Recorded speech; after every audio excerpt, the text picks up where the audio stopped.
No céu, existe algo mais do que as estrelas.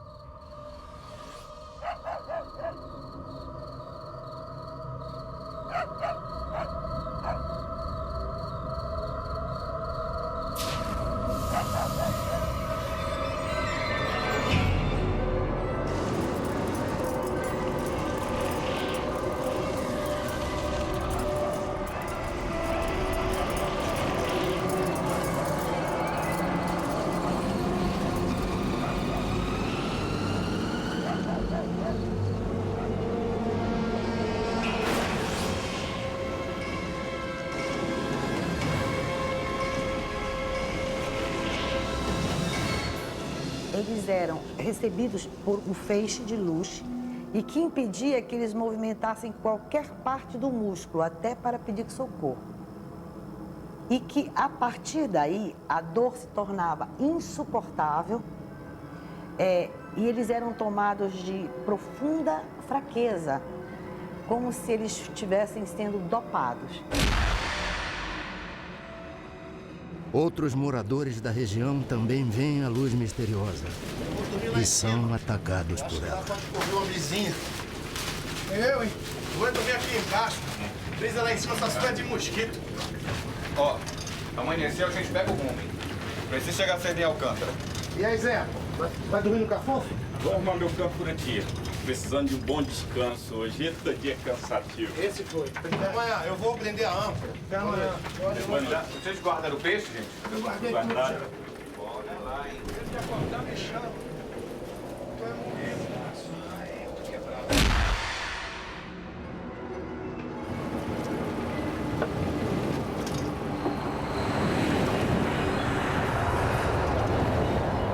Que é isso?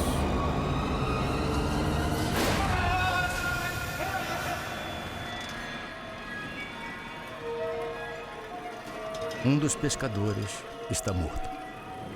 O que me chamou a atenção é que quando eu atendia uma pessoa de uma localidade chamada Ariri e uma de uma localidade chamada Candeuba, elas eram distantes mais de 100 quilômetros. E as pessoas me contavam a mesma história, sem se conhecerem, sem nunca terem se falado e na mesma noite e nos mesmos horários ou até em horários diferentes. Dezenas de pessoas entram em desespero. O medo do desconhecido provoca pânico. Aconteceu isso, de eu olhar assim para o telhado e veio aquela, tipo uma lâmpada assim, acesa, e direto na minha coxa. Eu dormi até debaixo de um balcão lá em casa com medo daquilo. Pensava assim que fosse enviado por Deus, né? Fosse algum castigo, né? Para uma podia ser o demônio que estaria atacando os cristãos, mas a maioria não sabia realmente dizer o que era, simplesmente demonstrava pavor.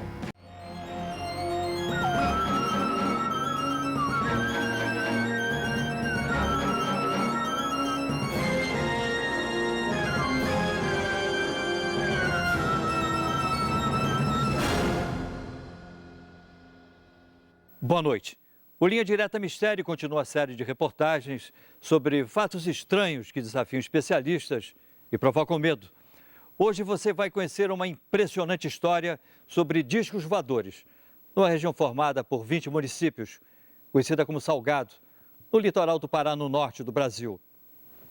Tudo começou com uma luz no céu. Em seguida, uma série de ataques a pessoas. Depois, o pânico tomou conta de uma região inteira e a população se armou para combater os seres extraterrestres. Fatos reais ou um delírio coletivo? Na dúvida, militares da aeronáutica foram convocados para investigar a presença desses objetos voadores não identificados.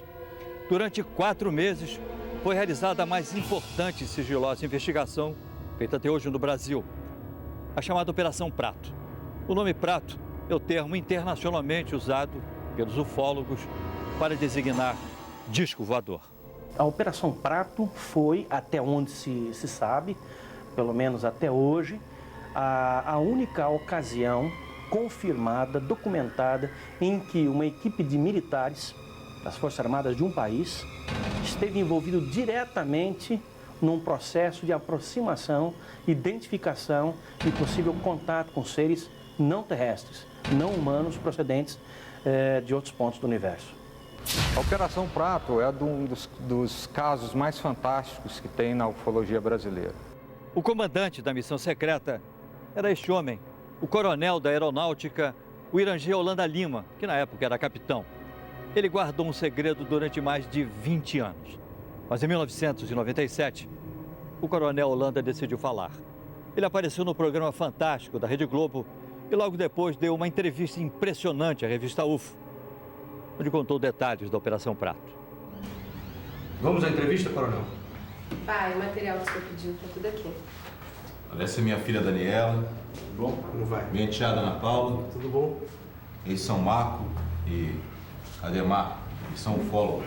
Só por curiosidade, coronel, por que o senhor resolveu falar só depois de tanto tempo? Se eu não contar o que eu vi, amanhã eu posso estar morto e a história corre comigo. O envolvimento com a Operação Prato, ela começou com a informação dada pelo prefeito da região onde estavam ocorrendo essas coisas. Mesmo antes da aeronáutica chegar ao local, nós já ficamos sabendo que a população estava assustada.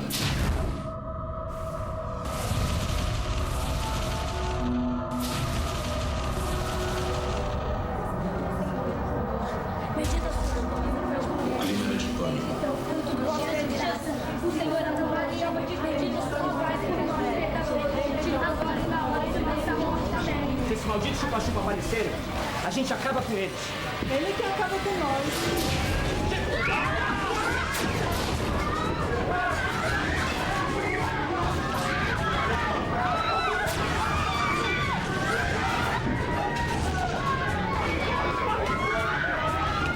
Qualquer buraquinho que tivesse, aquela luz passava e eu atingia a pessoa.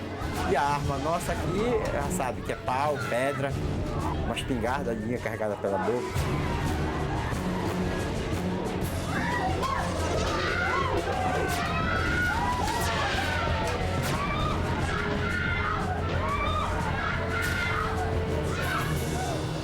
E o povo vivia apavorado, porque esse feixe de luz noturno tinha já agredido várias pessoas.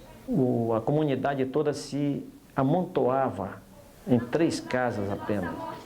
Ficavam rezando, às vezes cantavam algumas canções religiosas. As pessoas em pânico, a unidade de saúde de Colares virou quase que um pátio dos milagres. Depois dos ataques a moradores, a única médica da região, doutora Velaide, tenta dar conta de tantos feridos. Doutora, ela não fala, ela não consegue andar. Doutora. Vocês são de onde? Nós somos de Candeuva, doutora. A senhora vai salvar a minha mulher, doutora? Olha ela aí, ó. Fica a mais de 100 quilômetros daqui. Olha só, olha pra isso, dona Velaide, o que é isso? Maria, vai lá pra frente atender as outras pessoas, deixa que eu cuido dela, deixa que eu dou uma olhada. Essa luz, essa incidência vinha nas mulheres, preferentemente nas mulheres no seio esquerdo. Elas eram longilíneas, retas, extensas e largas, como se algo tivesse chapado. Existiam sempre 2 orifícios paralelos e que você apertava e não desapareciam e ficavam elevadas, como se 2 agulhas tivessem penetrado, que as queimaduras de uma pessoa necessitam de aproximadamente 96 horas para que a pele entre em necrose, fique enegrecida e entre em necrose. Só que as queimaduras que eram feitas nas pessoas, a necrose era imediata. Realmente eu fiquei espantado de ver o que eu vi naquelas pessoas. O que seria o resultado da atividade dessas luzes, que eles chamavam de chupa-chupa. E virou chupa-chupa, por causa desse chupando o sangue, chupa-chupa. Dezenas de famílias deixam a cidade, inclusive algumas autoridades. A médica, o prefeito e o padre decidem ficar. Não posso fazer mais nada. Não, se eu fosse vocês, eu também ia embora daqui o mais urgente possível. Com licença, autoridade. E a população de Colares foi tomada por uma crise, talvez assim, de pânico. E a cidade entrou num processo de esvaziamento. O medo era de chegar a um ponto de nós não termos mais medicamentos, alimentos a gente já não tinha, porque ela estava caminhando para um verdadeiro caos. E o que foi feito, coronel? Bom, a primeira providência foi mandar um grupo da aeronáutica ao local, tá? Para restaurar a ordem. E o senhor estava entre eles? Não. Nessa primeira fase, eu estava em outra operação.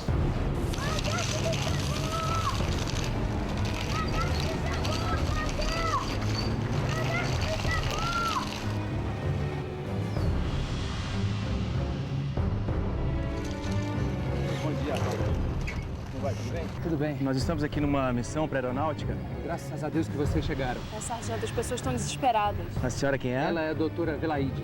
Eu acho que nós vamos precisar muito da senhora. Esse é o prefeito. Bom dia, prefeito. Tudo bem? Tudo bem. Bom, eu gostaria que os senhores explicassem pra gente o que está acontecendo exatamente. Eu só vou pedir um momentinho que a gente precisa montar o acampamento. Tudo bem? Vocês podem me acompanhar aqui na sombra? Pois não. De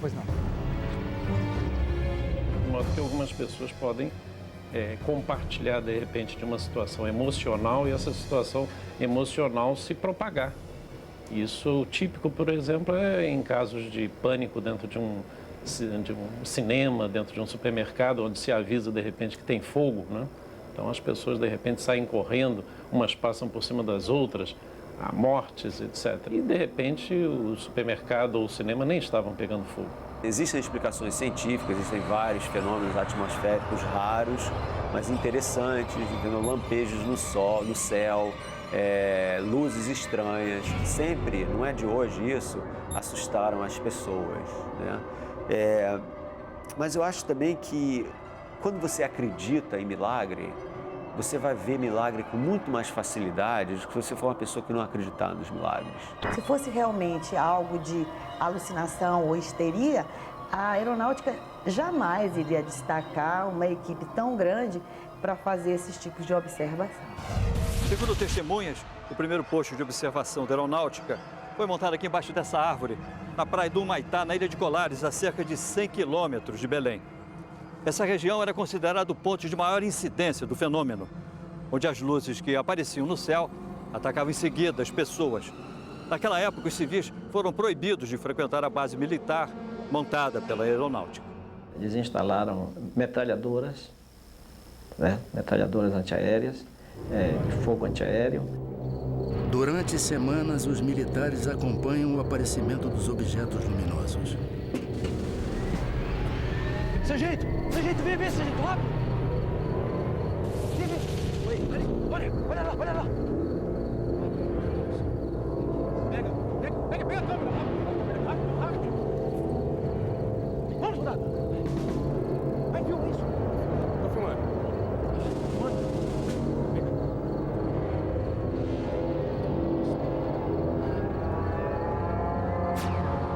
Tem 20 anos que eu converso com pessoas que dizem que têm contatos com seres, né, que se dizem extraterrestres, né?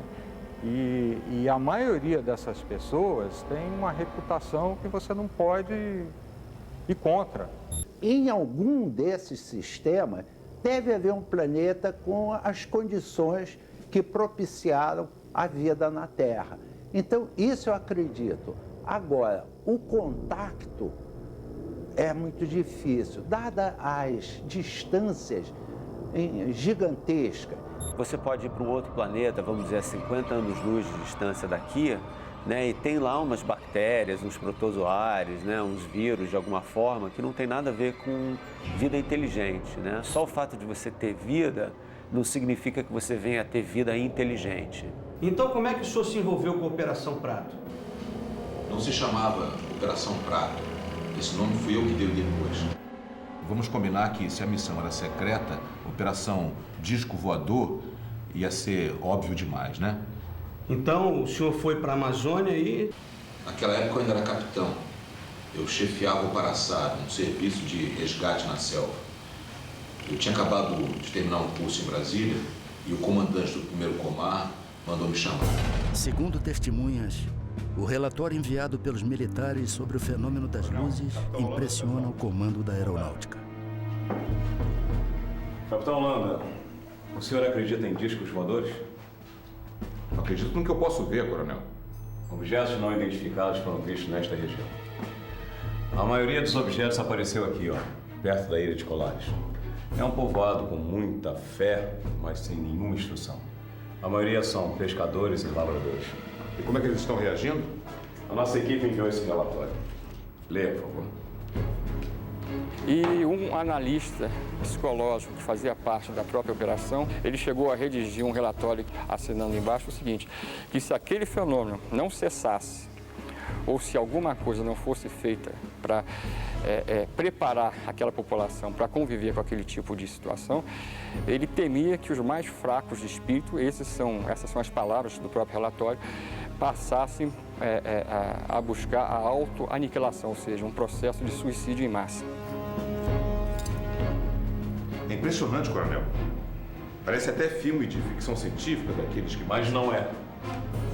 Capitão Holanda, eu quero que o senhor assuma o comando desta missão. Entendido?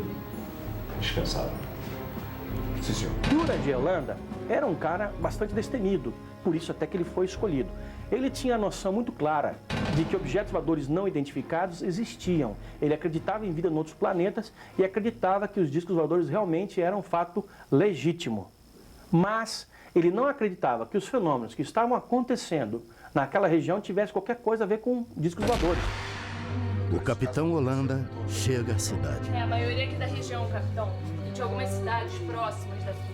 E as lesões são todas idênticas? É sempre assim, queimaduras, na vertical com 2 orifícios paralelos. Doutor, esses ferimentos devem ter sido causados por algum tipo de inseto. No início eu também achei que fosse, capitão. Mas agora são tantas as pessoas com as mesmas características que eu não sei mais. Doutora, a senhora acredita em chupa-chupa? O senhor acredita? Eles me procuravam diariamente para saber o número de pessoas que eu tinha atendido, as entrevistava. Dizia que não era para se apavorar, que aquilo, né, devia ter vindo do céu, ou um planeta, uma coisa, aí ia confortando as pessoas, né? A senhora pode me contar como isso aconteceu? Foi um chupa-chupa, doutor. Eu quase morri. Estava numa procissão. Era uma romaria.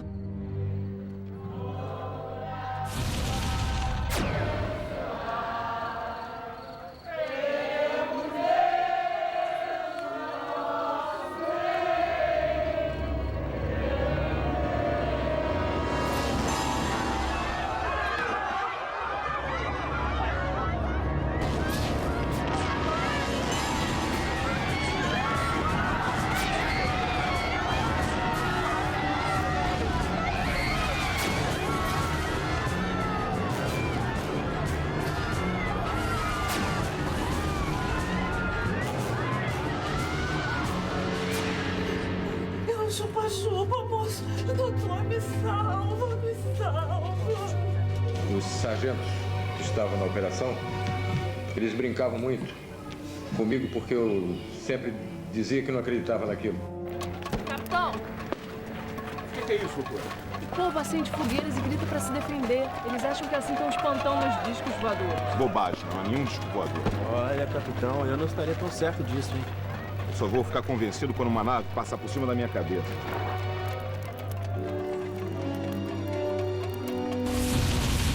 A equipe de observação comandada pelo capitão Holanda era formada por mais de 60 pessoas, entre militares do serviço secreto, médicos e até psicólogos que vieram à cidade com o objetivo de acalmar a população. Nesse local, a chamada Praia do Machadinho, o capitão Holanda viveu uma experiência que o marcaria pelo resto da vida. Não adianta, essas luzes não me convencem, isso não passa de um fenômeno atmosférico. Mas, capitão, o senhor fotografou as luzes? Exatamente, fotografei luzes, nada mais do que luzes. Não adianta, o capitão só vai acreditar quando uma nave dessas passar em cima da sua cabeça, né?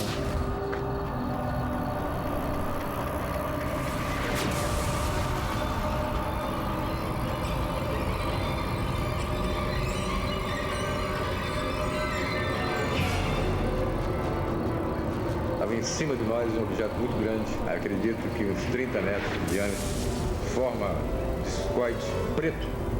Nós ficamos olhando, estupefatos, assustados, parado em cima da gente a uns 200 metros de altura. O que eu vi não tinha me satisfeito até aquele momento. Dali para frente não tinha mais dúvida nenhuma. Alô, capitão? Sim, sargento. Eu tô aqui com um vigia daquela olaria que fica ali perto do rio, e ele tá me contando uma história que eu acho importante o senhor ouvir. Tô aqui na cidade, vou pegar um depoimento. Capitão, o senhor me desculpe, mas eu acho que é importante o senhor ouvir. Coloca ele então no rádio. Pois não, vou passar pra ele. Pode falar normalmente, me conta aquela história. Seu Luiz, o que o senhor tem pra me contar? Eu tava na beira do rio quando eu vi uma paca. Aí, capitão, me ajeitei pra caçar a bichinha.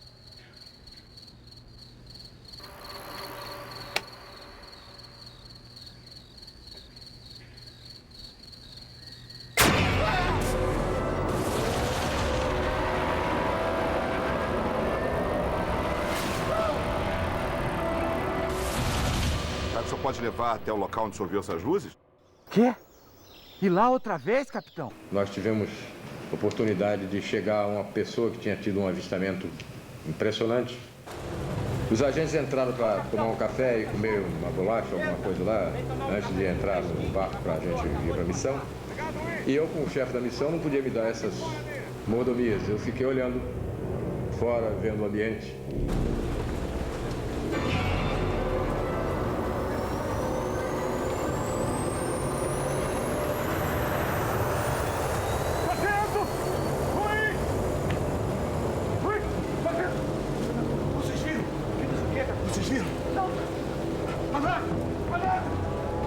Mas tinha uma luz muito forte, verde e uma flor vermelha, e fazia um barulho como se fosse uma turbina, não era um barulho de um jato, era aquele silvio, um barulho assim.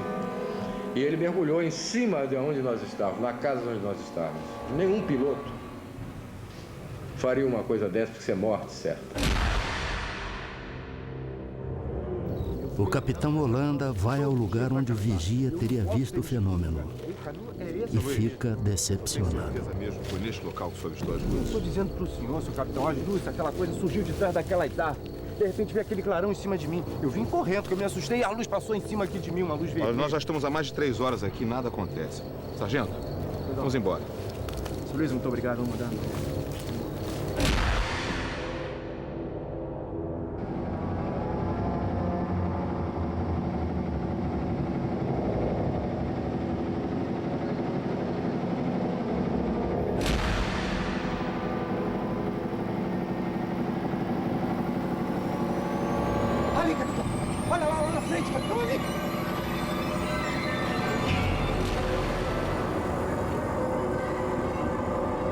Luiz, desliga o motor! Agora a gente vai passar a noite aqui! Soldado, soldado! O binóculo, o binóculo!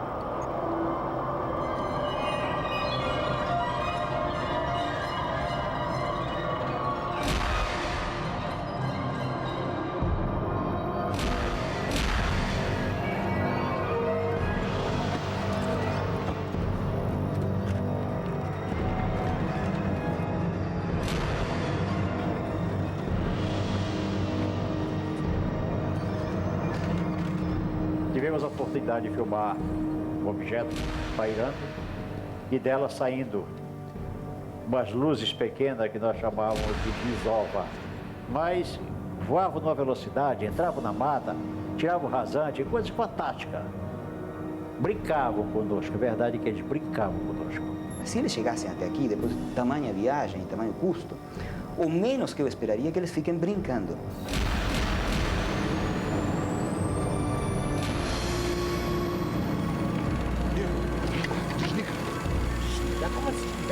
Desliga que eu quero ouvir o barulho do aparelho.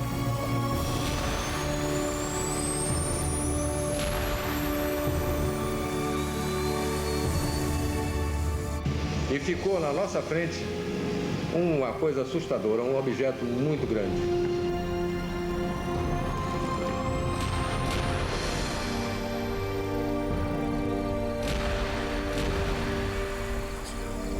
Ele deve ter acionado realmente alguma propulsão que não devia ser acionada próximo de nós, porque nos danificaria. Então havia alguma pessoa, alguma inteligência ali dentro que comandou isso.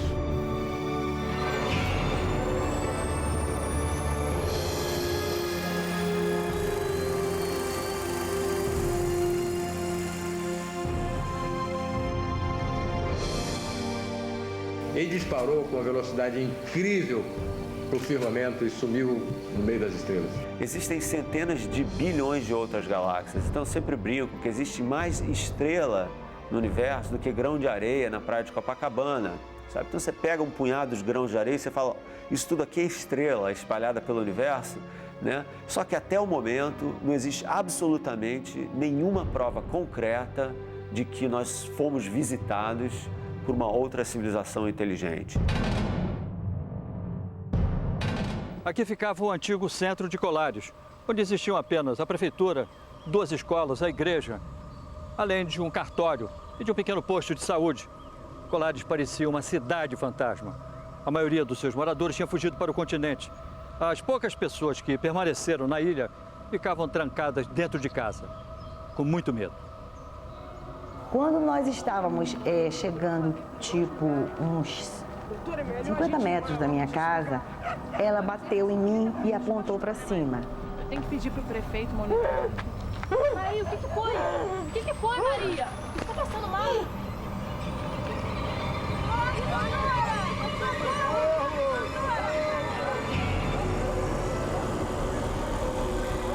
E vi um objeto, mas tão próximo, e tão bonito. Até este momento, mesmo tendo atendido toda esta enormidade de habitantes atacados por este ser não explicável, eu ainda duvidava que realmente fosse alguma coisa que eu pudesse ver. Mais uma testemunha procura a aeronáutica em busca de ajuda. O morador Antônio Ferreira convence os militares a ir até o local onde teria avistado um disco voador.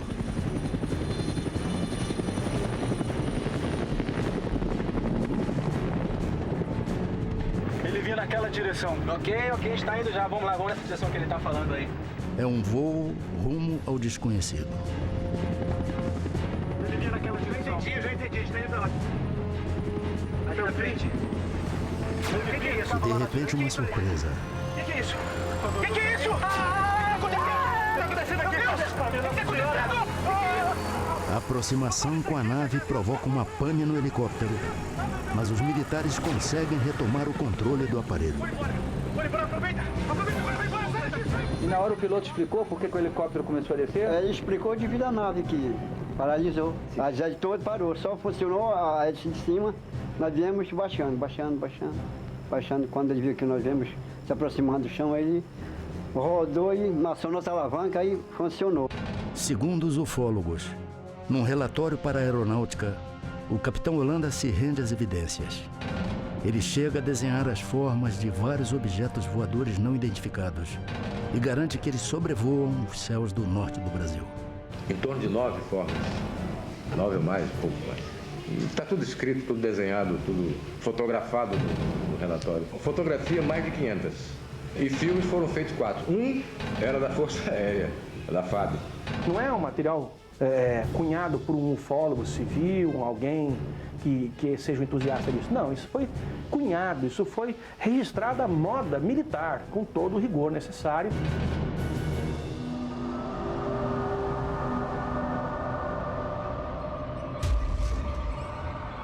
O capitão Holanda se torna um homem obcecado pelos objetos luminosos.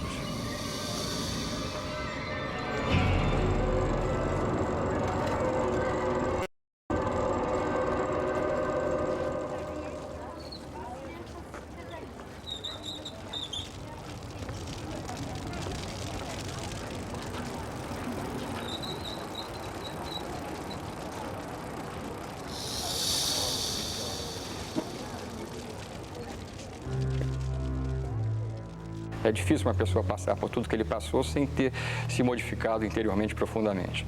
Segundo o comandante Ubiratã Pinon, amigo do capitão Holanda, a aeronáutica o chamou para o fim da operação. Eu creio que nós deveríamos... Boa tarde, senhores. Boa tarde, capitão. Os senhores leram o meu último relatório? Lemos, capitão. Incrível, não? A nave pousou quase em cima da embarcação. Capitão, a Operação Prato acabou. Acabou? Acabou?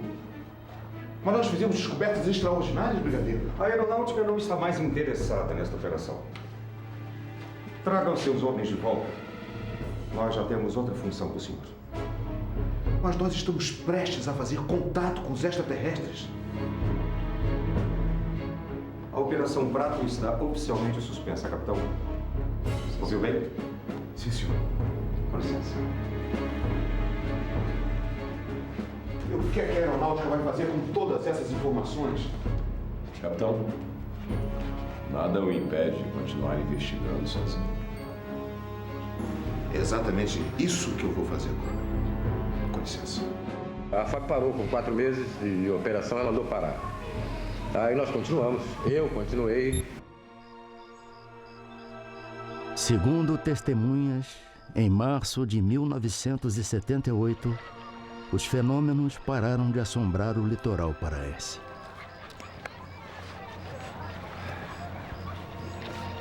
Ainda procurando as naves, capitão? O senhor não desiste, hein? E a senhora já esqueceu, doutora?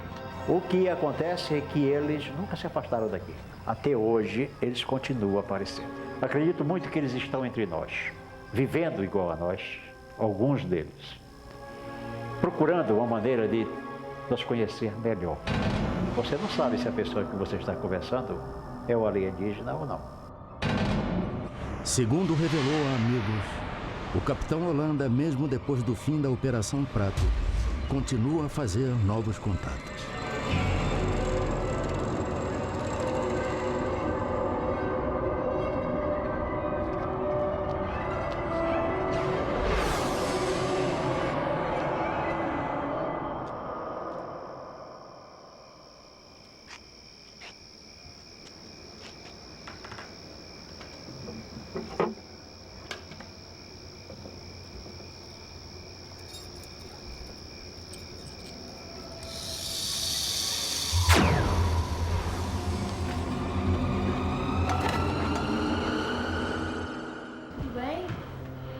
Eu acho que tem que ter uma... Como é que o senhor veio parar aqui? A presença de um extraterrestre, a gente vê um ET e a gente poder trazê-lo aqui para entrevistá-lo. Aí a gente vai acreditar realmente. Mas isso não quer dizer que a vida extraterrestre não seja possível. É possível. Hoje, nas noites de Colares, só vemos estrelas. As poucas pessoas que na época foram vítimas do fenômeno, que ainda moram por aqui, dizem que as marcas de queimadura sumiram com o tempo. O coronel Holanda manteve a sua missão em segredo até 1997. Aí então ele resolveu dar uma entrevista e contou tudo o que sabia. Coronel, e o que foi feito de todo esse material? Filmes, fotografias? Não sei. A aeronáutica recolheu tudo, tá? Tudo foi encaminhado, foi entregue ao comandante, de lá encaminhado ao comando em Brasília. Eu não sei realmente aonde está. Eu até brincava. Cadê o meu filme? Ah, tá guardado. Deve estar guardado até hoje. Coronel, o senhor não sabe como essa entrevista foi importante. Eu sei. Eu sei.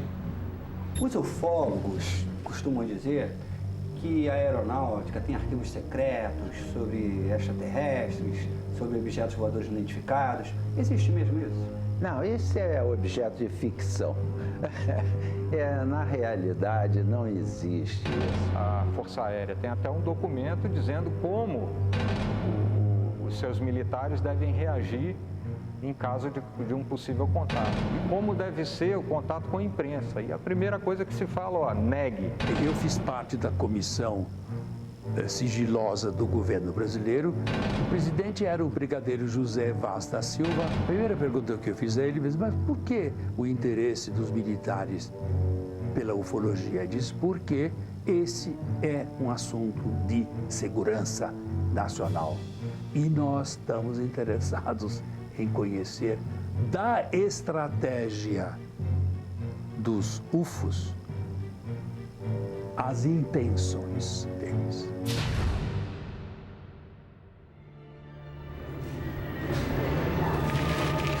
Pai, vem ver o filme com a gente. Pai, você tá bem?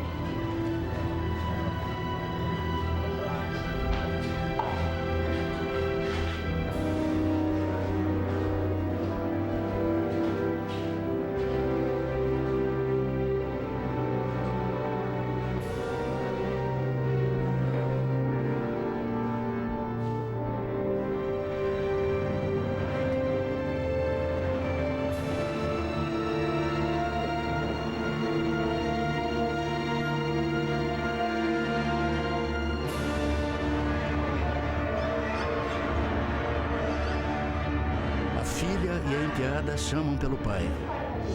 Ele se enforcou com o cordão do roupão dele. Ele amarrou numa parte alta da cabeceira da cama. Ele vinha sofrendo um processo depressivo que periodicamente se estabelecia de maneira mais acentuada há muitos anos. Pode todo mundo dizer que o Holanda praticou um suicídio. Eu não vou acreditar em suicídio de jeito nenhum. E acredito que, por um motivo qualquer, acontece algo com as pessoas que vão além dos seus conhecimentos ou falam algo de que não estão autorizados a falar. O renascimento dessa questão veio mais ou menos no final do século XIX com um astrônomo americano chamado Percival Lowell, que tinha um certo fascínio com Marte. E na época, 1870, 80, o telescópio mostrava Marte como se tivessem umas linhas que ele interpretou como sendo canais construídos por uma civilização inteligente marciana que estava morrendo de sede, uma espécie de canal de irrigação, né? Isso daí fez um tremendo de um sucesso. E essa ideia de que os marcianos não só eram inteligentes, mas agressivos, tomou então corpo. A Operação Prato se tornou um evento estudado pela ufologia internacional. Holanda chegou a ser procurado por ufólogos de vários países, entre eles o americano Bob Pratt, um dos maiores especialistas do mundo em OVNIs e que já esteve no Brasil 13 vezes para fazer pesquisas. Há casos pontuais de ataques de pessoas por objetos voadores não identificados em vários lugares do mundo, mas na intensidade, com a gravidade, com a proximidade e no número que nós verificamos na Amazônia, nunca, jamais nada semelhante aconteceu em lugar algum do mundo. Em vários cantos do planeta, as pessoas continuam a se surpreender com objetos voadores não identificados. Agora, de fenômeno que você tem, que é registrado em vídeo ou registrado em foto, é muito difícil você colocar uma hipótese que não seja fraude, má interpretação, né? Porque você justamente não tem, né, o controle da hora que aquilo estava sendo feito, né? Então esse é um problema. Você não tem nada que você chegue e fala, não, esse aí é incontestável, isso não existe. Por que eles vieram à Terra sugar sangue de brasileiro e não de africano? Não sei. A ufologia é um pacote de perguntas e isso é que deve ser levado a conhecimento das novas gerações, porque nós temos excelentes jovens superdotados. Nós adoraríamos ter contato com uma civilização extraterrestre, porque nós somos justamente as pessoas que gostam do mistério, de explorar o desconhecido. Então, quando vem essa grande surpresa, né, das descobertas, para nós é o máximo, né? Mas a gente também tem que tomar cuidado, né? Porque a gente não pode se iludir com provas falsas. Todo mundo ficava com medo desse chupa-chupa. Isso não é lenda não, seu Moacir? Ah, porque lenda é mentira, né? Não, mas isso não é mentira não, isso é verdade. Foi verdade mesmo. Mira, Min, vai para as antenas. Min, vai para as antenas. Em maio deste ano, pela primeira vez, a aeronáutica aceita receber ufólogos em sua sede em Brasília. O objetivo da visita é pedir a abertura dos arquivos sobre discos voadores. O comando da aeronáutica não quis gravar entrevista sobre a Operação Prato, mas aceitou responder a perguntas por escrito. O Linha Direta encaminhou 30 perguntas. Em resposta, o Centro de Comunicação Social da Aeronáutica limitou-se a enviar uma nota ao programa. Segundo a Aeronáutica, a visita do grupo de ufólogos foi realizada para mostrar a eles o trabalho da Força Aérea Brasileira na área de defesa e controle do espaço aéreo nacional. Sobre a Operação Prato, continua a Aeronáutica. Pode-se imaginar que a Aeronáutica realiza investigações científicas a respeito de todo tipo de fenômeno aéreo. Na verdade, o comando da Aeronáutica não dispõe de uma estrutura especializada para empreender tal atividade. Com relação à Operação Prato, o comando da Aeronáutica possui apenas registros baseados em dados que teriam sido repassados por um dos participantes dessa atividade. Foi produzido um relatório com diversos depoimentos, aparentemente sem fundamentação científica. Em todo o mundo, muita gente acredita e até espera um contato com seres de outro planeta. Alguns até dizem que foram levados por seres extraterrestres e depois conseguiram voltar à Terra. Outros duvidam que exista vida inteligente em outros planetas. Se os ETs existem, afinal, de onde vêm? Quem são? E o que querem? Essas perguntas ainda aguardam respostas. E você? Acredita?